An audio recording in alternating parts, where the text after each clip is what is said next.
नमस्कार. आज आषाढ कृष्ण अष्टमी शके 1934 सादर करीत आहोत ठाणे वार्ता. ठळक घडामोडी. उच्च शिक्षण तसंच संशोधन विधेयकाला विरोध दर्शवण्यासाठी 2 दिवसांच्या देशव्यापी बंदमध्ये ठाण्यातील वकीलही सहभागी. केंद्राकडून निवृत्ती वेतन मिळावं या मागणीसाठी महानगर टेलिफोन निगम कर्मचाऱ्यांचा बेमुदत बंद सुरू. आणि वैयक्तिक कामासाठी वाहन परताना मृत्यू झाल्यास त्याच्या वारसांना नुकसान भरपाई न देण्याचा कामगार न्यायालयाचा निकाल. या आणि इतर घडामोडी विस्तृतपणे पण काही क्षणातच. केंद्र शासनाच्या प्रस्तावित उच्च शिक्षण आणि संशोधन विधेयकाला विरोध दर्शवण्यासाठी 2 दिवसांच्या देशव्यापी बंदमध्ये ठाण्यातील वकीलही सहभागी झाले आहेत. वकिलांच्या या 2 दिवसाच्या बंदमुळे जिल्हा न्यायालयातील कामकाज ठप्प झालं आहे. या बंदमुळे जामीन होऊ शकले नाहीत, त्यामुळे अनेक कैद्यांना कारागृहातच राहावं लागलं. तसंच इतरही न्यायालयीन कामकाज ठप्प पडल्यानं सर्वसामान्य अशिलाचे हाल झाले. केंद्र शासनानं उच्च शिक्षण आणि संशोधन विषयक विधेयक सादर केलं असून या प्रस्तावित विधेयकामुळे वकील वर्गाला त्याचा फटका बसणार आहे. त्याचा निषेध नोंदवण्यासाठी बार काउन्सिल ऑफ इंडियाच्या संयुक्त बैठकीत एक ठरावही मंजूर करण्यात आला होता. या बैठकीत झालेल्या निर्णयानुसार वकील वर्गानं आज आणि उद्या या विधेयकाला विरोध दर्शवण्यासाठी बंद पुकारला आहे. या विधेयकाचा घातक परिणाम वकील वर्गावरती होणार असल्याचं बार काउन्सिलचं म्हणणं आहे. या विधेयकाला विरोध दर्शवण्यासाठी देशातील सर्व मंडळी एकत्र आली असून ते आज आणि उद्या न्यायालयीन कामकाजापासून दूर राहणार आहेत. मानव संसाधन मंत्रालयानं कायदेविषयक शिक्षणाकडे नेहमीच दुर्लक्ष केल्याचा बार काउन्सिलचा आरोप आहे. ज्या शैक्षणिक संस्थांमध्ये कायदेविषयक शिक्षण दिलं जातं अशा संस्थांकडे मंत्रालयानं पाठ फिरवली असल्याचंच दिसतं.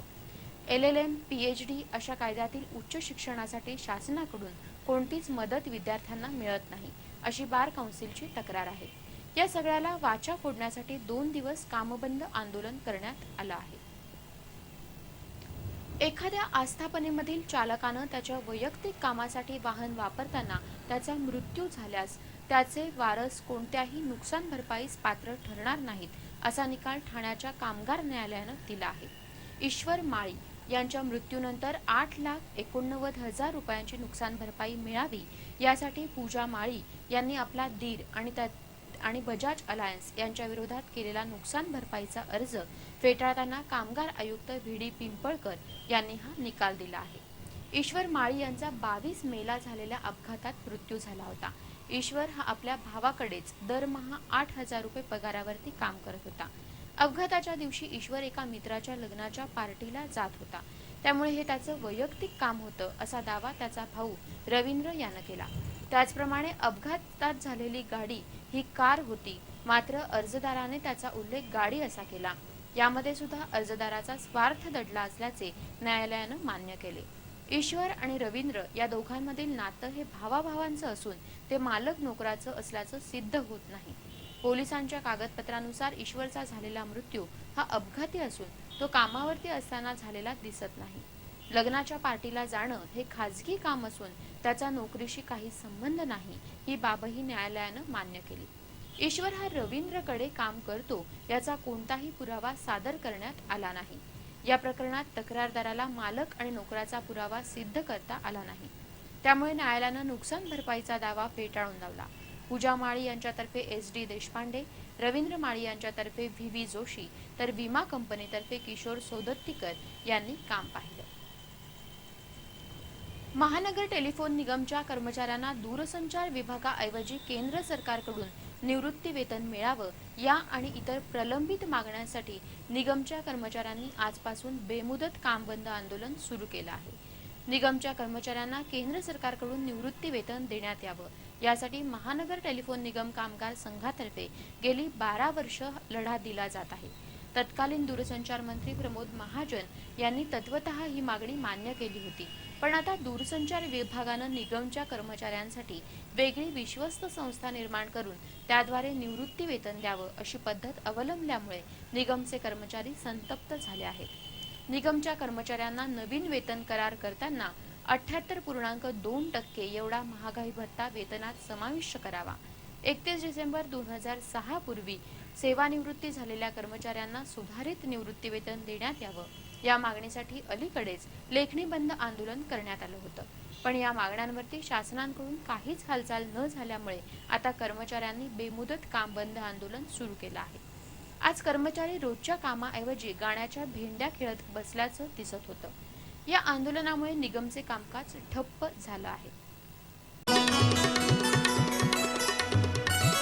सर्वसामान्य नागरिकांच्या अनधिकृत घरांवरती कारवाई करणारी ठाणे महापालिका आता उद्या तरी राजकीय पक्षांच्या अनधिकृत कार्यालयांवरती कारवाई करणार का, असा प्रश्न सध्या निर्माण झाला आहे.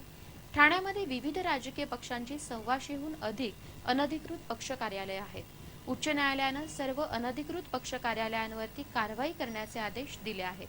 महापालिकेनं ही कारवाई करण्याचा प्रयत्न केला आहे, पण एखाद्या दुसऱ्या पक्ष कार्यालयावरच पालिका प्रशासनास कारवाई करता आली आहे. कधी राजकीय नेत्यांचा दबाव, तर कधी पोलीस बंदोबस्त नाही, तर कधी न्यायालयीन स्थगिती, अशा विविध कारणांमुळे ही कारवाई होऊ शकलेली नाही. महापालिका आयुक्त RA राजीव यांनी आता या पक्ष कार्यालयांवरती कारवाई करण्यासाठी उद्याचा मुहूर्त काढला आहे. त्यामुळे आता उद्या तरी या कार्यालयांवरती कारवाई होणार का, असा प्रश्न सर्वसामान्य ठाणेकरांपुढे निर्माण झाला आहे. सध्या ठाण्यात घरफोडी सोनसाखळी चोरांनी हैदोस घातला असून भर दिवसा चाकूचा धाक दाखवत 3 लाखांची रोकड लुटण्याचा प्रकार घडला आहे. रॉयल गार्डन येथील वेस्टर्न युनियन ऑफिसमध्ये स्वप्नील कसबे हा कर्मचारी आला होता. तिथे वेस्टर्न युनियन मनी ट्रान्सफरची शाखा आहे. सकाळी स्वप्नील कसबे काम करत असताना 3 अज्ञात चोरट्यांनी कार्यालयात प्रवेश करून स्वप्नीलला चाकूचा धाक दाखवला. त्याचं तोंड चिकटपट्टी आणि फडक्यानं बांधून त्याला धमकावत त्याच्या बॅगेतील लॉकरची चावी घेतली आणि लॉकरमधील 3,15,000ची रोकड घेऊन पोबारा केला. आतापर्यंत बंद दरवाजे तोडून अथवा दुचाकीवरून महिलांच्या गळ्यातील साखळ्या खेचण्याचे प्रकार होत होते. मात्र इथे तर भर दिवसा कार्यालयात घुसून चाकूचा धाक दाखवत चोरट्यांनी रोकड लुटली आहे. ठाणे पोलिसांनी डायघर इथे SS4 या बारवरती छापा टाकून 19 बारबाला आणि 24 गिऱ्हाईकांना पकडलं आहे. नियत वेळेपेक्षा अधिक काळ हा बार सुरू होता म्हणून पोलिसांनी ही कारवाई केली. या कारवाईत 19 बारबाला आणि 24 गिऱ्हाईकांना ताब्यात घेण्यात आलं. आज या सर्वांना न्यायालयात हजर करण्यात आलं. न्यायालयानं 19 बारबाला आणि 7 गिऱ्हाईकांची 7,000 रुपयांच्या वैयक्तिक जाच मुचलक्यावरती सुटका केली आहे. आतापर्यंत छापा टाकल्यानंतर बारबालांवरच कारवाई होत असे, पण या कारवाईत मोठ्या प्रमाणावरती गिऱ्हाईकांवरतीही कारवाई करण्यात आली आहे. ठाणे शहर आणि आजूबाजूच्या परिसरात आज पावसानं दमदार हजेरी लावली होती. काही वेळ झालेल्या या पावसानं सखल भागात पाणी साचलं होतं. महापालिकेनं अत्याधुनिक पद्धतीने रस्ते केल्याची पाठ थोपटून घेतली असली तरी अनेक ठिकाणी रस्त्यांची दुर्दशा झाल्याचं चित्र दिसत आहे. 3 पेट्रोल पंप परिसरात मध्येच रस्ता खराब झाल्यानं एखादा मोठा अपघात होऊ शकतो. रस्ते तयार करताना रस्त्यावरती पाणी साठू नये यासाठी रस्त्यांच्या दोन्ही बाजूला उतार केले असल्याचा दावा पालिकेनं केला होता. मात्र अनेक सिमेंटच्या रस्त्यांवरती रस्त्याची पातळी योग्य तऱ्हेनं न राखल्यानं अगदी थोड्या पावसातही रस्त्यावरती पाणी साठण्याच्या घटना घडत आहेत. या पाणी साठण्यामुळे मलेरियासारख्या रोगाचा प्रादुर्भाव वाढू शकतो.